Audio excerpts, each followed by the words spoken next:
అందరికి నమస్కారం. నేను శిరీష. ప్రస్తుతం మనతో పాటు ఉన్నారు ప్రముఖ ఆధ్యాత్మికవేత్త, astrologer professor doctor Mullapudi Satyanarayana Murthy గారు. గురుగారితో మాట్లాడదాం. గురుగారు నమస్కారం. నమస్కారం అమ్మా.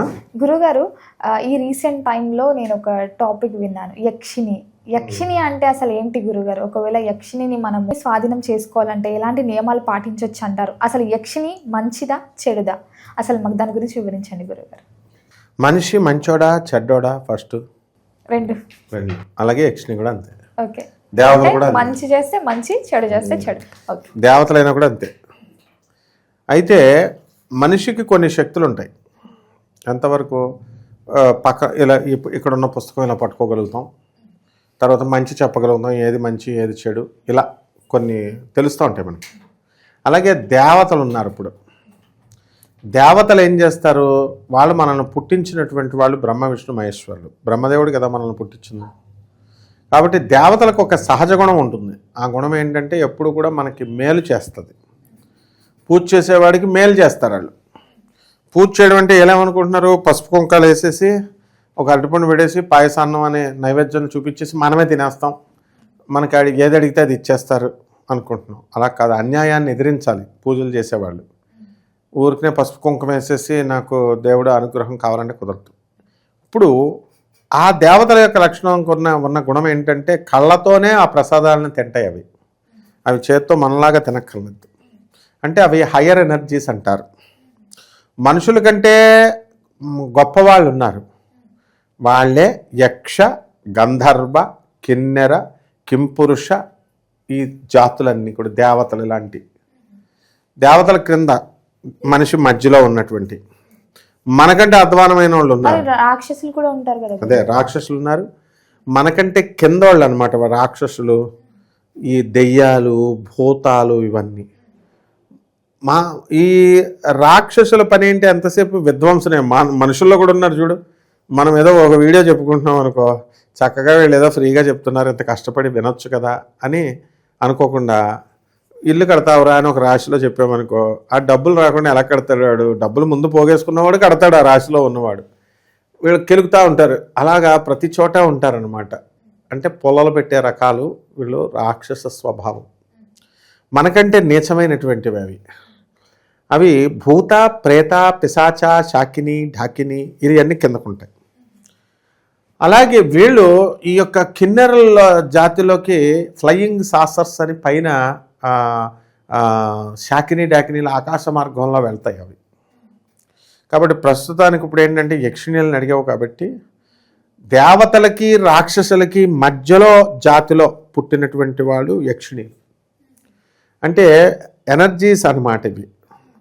మానవుడి కంటే హైర్ ఎనర్జీస్ యక్షిణీలు, రాక్షసుల కంటే హైర్ ఎనర్జీస్ యక్షిణీలు, కానీ దేవతల కంటే తక్కువ ఎనర్జీస్. సో ఈ యక్షిణీలకి కోపం ఎక్కువ ఉంటుంది, దయా స్వభావం కూడా ఉంటుంది. అవి కామరూపులు. అంటే నీ రూపంలో రావచ్చు, నా రూపంలో రావచ్చు, వాళ్ళు కోరుకున్న రూపంలో దర్శనం ఇవ్వచ్చు వీళ్ళకి. ఒక త్రాష్టుడు వాడు ఏమడిగాడంటే, దుర్గాదేవి కూడా ఒక యక్షిణీ రూపం కాలరాత్రి మనకి యక్షస్వరూపాయ జటాధరాయ అన్నాం. అంటే శివుడు యక్షిణీ రూపంలో ఉంటాడు, యక్ష రూపంలో ఉంటాడు. కాబట్టి ఆ యక్ష రూపంలో శివుడు ఉన్నాడు కాబట్టి శివుడు కూడా ఒక యక్షుడే. అలాగే యక్షులందరికీ రాజు ఎవడంటే కుబేరుడు. ఆ కుబేరుడి క్రింద వీళ్ళందరూ పనిచేస్తారు. అలాగే దుర్గాదేవి కూడా అందులో కాలరాత్రి స్వరూపిణి, యక్షిణీ స్వరూపం అన్నమాట. అది నాకు అడిగినోడు వాడికి ఏం తెలుసు? ఒకడు ఏం పెడతాడంటే, దుర్గాదేవి యక్షిణి ఎలాగెళ్తుందండి, ఎలాగవుతుందండి, ఏ పురాణంలో చెప్తుంది? వీడు కూడా ఏదో పండితుల్లాగా నన్ను అడుగుతున్నాడు. గూగుల్ కొట్టుకొని చూసుకుంటే తెలుస్తుంది. సో వీళ్ళందరూ కూడా ఏంటంటే యక్షిణీ స్వరూపాలు అనేటటువంటివి చాలా సులభంగా మనం వీటిని ప్రసన్నం చేసుకోవచ్చు. కొన్ని నియమాలు ఉంటాయి. ఈ యొక్క మర్రి చెట్టు నీడలో, మర్రి చెట్టు కింద కూర్చొని జపం చేయాలి. ఇందులోనే చాలా రకాల యక్షిణీలు ఉంటాయి. వటయక్షిణి అని. వటవృక్షం అంటే మర్రి చెట్టు. ఆ మర్రి చెట్టు పైనే నివాసం ఉంటాయి అవి రాత్రులు. శాకిని, డాకినీలేమో నదుల్లో, చెరువుల దగ్గర ఉంటాయన్నమాట అవి, సముద్రాల్లో. సో ఈ యొక్క తారా అమ్మవారు ఉన్నారు. ఆ తారా అమ్మవారిని రావణాసురుడు పూజ చేశాడు, రాముడు పూజ చేశాడు. రాముడేమో దక్షిణాచారంలో పూజ చేశాడు. ఈ రావణాసురుడేమో తన చేతులు కట్ చేసేసుకొని, మెడ కట్ చేసేసుకొని బీభత్సంగా అవైదిక పద్ధతుల్లో పూజ చేశాడు. రామచంద్ర ప్రభువుని అనుగ్రహించింది పార్వతీదేవి రూపమే తారాదేవి అంటే. అందువలన ఆయన్ని అనుగ్రహించింది, రావణాసురుడిని కూడా అనుగ్రహించింది. కానీ రావణాసురుడికి ఏం చెప్తున్నారే, నువ్వు పిచ్చేషాలు వేసి ధర్మానికి వ్యతిరేకంగా వెళ్తే నిన్ను తోలు తీసేస్తానంది. కాబట్టి వీడు ధర్మానికి వ్యతిరేకంగా వెళ్ళాడు కాబట్టి వాడిని శిక్షించింది రావణాసురుడిని. ఇచ్చినటువంటి వరమే శాపంగా మారి వాడిని బెల్ట్ పెట్టి ఉతుకుతుందన్నమాట. ఇచ్చిన రథాన్ని వెనక్కి తీసేసుకొని. అదే రాముడు ధర్మమూర్తి కాబట్టి ఇచ్చినటువంటి ఆ రాముడికి ఇచ్చిన వరాలను అలాగే ఉంచింది. ఆ తారాదేవి మండుతున్నటువంటి చితాభస్మం దగ్గర ఉంటుంది. ఆమె చేతుల్లో శాకిని డాకినీలు కింద ఉంటాయన్నమాట, అవి రక్షిస్తూ ఉంటాయి. కాబట్టి ఈ యక్షిణీలు చాలా మంచివి. ఇవి వీళ్ళకి మిడిమిడి జ్ఞానంతో వీళ్ళంతా కూడా యూట్యూబ్లో చెప్పేటటువంటి వాళ్ళంతా కూడా ఎలా తయారయ్యారంటే, అవి వస్తాయి, మోహింపజేస్తాయి, మీ భార్యల్ని చంపేస్తాయి, మిమ్మల్ని అత్యాచారం చేసేస్తాయి, అవి మీతోనే ఉండిపోతాయి, మీతోనే కాపురం చేస్తాయి, వేరే వాళ్ళని దగ్గరికి రానివ్వరు. మీ భార్య మీతో దగ్గరగా ఉంది కాబట్టి బంధాల నుంచి తొలగింపజేసేసి అది మిమ్మల్ని మీతో ఉంటుంది కాబట్టి మీ భార్యను కూడా చంపేస్తుందని పిచ్చి పిచ్చి అన్నీ భయపెడుతున్నారు. యక్షిణీ సాధన గురించి వీళ్ళకి తెలీదు. మా మోహన్ పబ్లికేషన్స్ రాజమండ్రిలో, గొల్లపూడి పబ్లికేషన్స్ రాజమండ్రిలో చిన్నప్పటి నుంచి కూడా యక్షతంత్రం అనే పుస్తకాలు బోర్డు చూసేవాళ్ళం మేము. అందులో రకరకాల యక్ష పూజలు ఉంటాయి. ఒకటి శాంపుల్ చెప్తాను. అర్ధరాత్రి 12 గంటలకు పూజ చేయమంటాడు.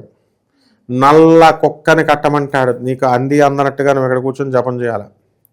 దానికి అంది అందనట్లుగా నువ్వు ఒక ప్లేట్లో రక్తం అన్నం పెట్టాలి.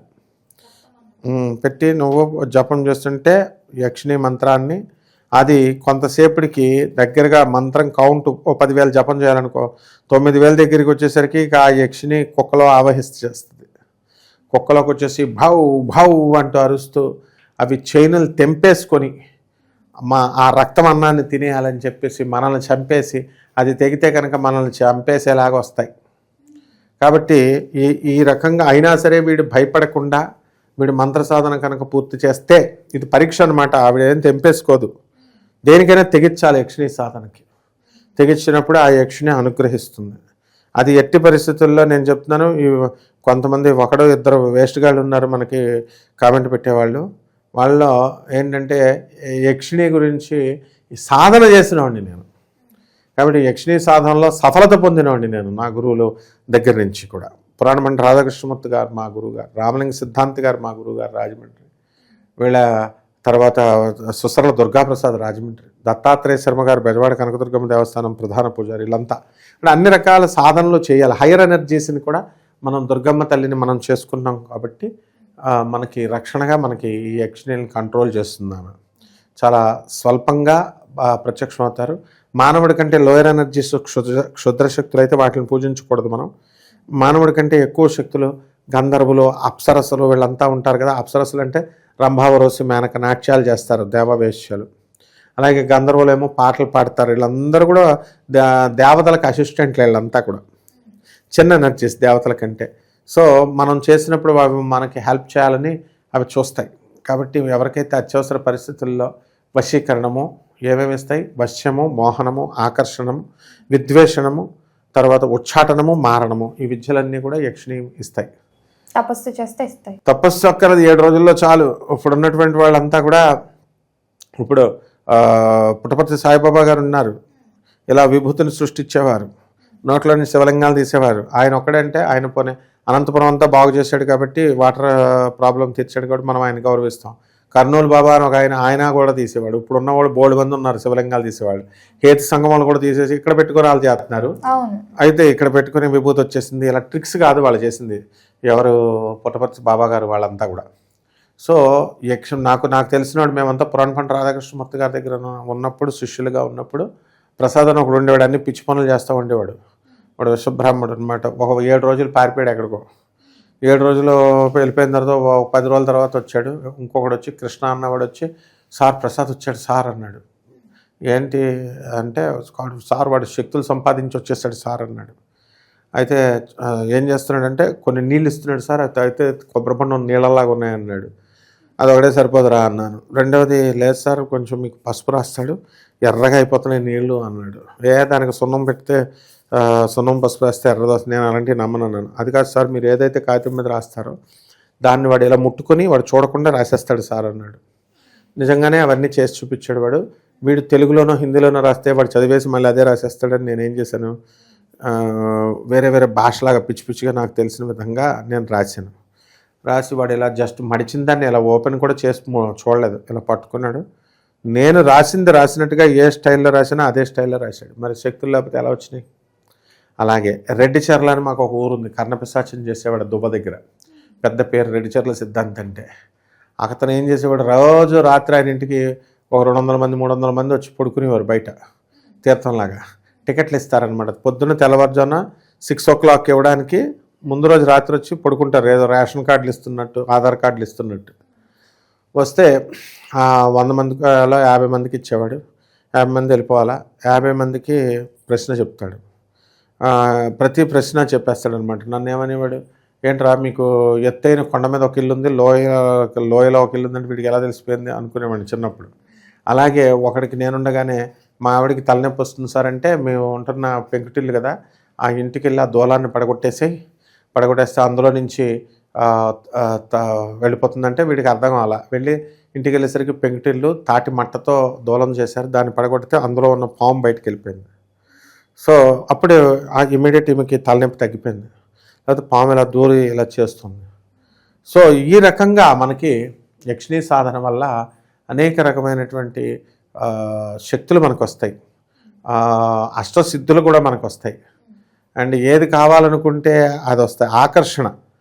ఒక అమ్మాయి ఉండేది, అప్సరస సాధన నేను చెప్పినప్పుడు తిలోత్తమ సాధన గురించి నేను ఓరోసి సాధన చెప్తే తిలోత్తమ సాధన చేసింది ఆమె. అన్ని నేను చెప్పినవన్నీ చేస్తే ఆమె ఏమనేది, గురుగారు నాకు అప్సరసలాగా తిలోత్తమలాగా చిన్నగా వయసు అయిపోవాలన్నది, తిలోత్తమలాగా నాకు ఈ యొక్క ఎనర్జీస్ నాకు రావాలి అని చెప్పి చేసింది. ఆమె నమ్మకమే ఆమెను ఇప్పుడు కూడా డబ్బింగ్లో ఆర్టిస్ట్ కింద చేసుకుంటుంది. అలాగే చిన్న ఆమె కింద అయిపోయింది. కొంతమంది ఎంత ఏజ్ వచ్చినా కనబడరు చూడు, వాళ్ళు అప్సరస సాధన చేస్తారు. సో ఇవి పెద్ద పెద్ద మంత్రాలు కాదు, సింపుల్ మంత్రాలు. ఇవి జాగ్రత్తగా నేర్చుకోవచ్చు. ఎవరికైతే మనం కావాలో వాళ్ళకి మనం నేర్పించవచ్చు, మనం కాంటాక్ట్ చేయొచ్చు అనమాట. గురుగారు మొత్తం మీద మాకు తెలియని ఎన్నో విషయాలు తెలియజేశారు. ధన్యవాదాలు. ధన్యవాదాలు.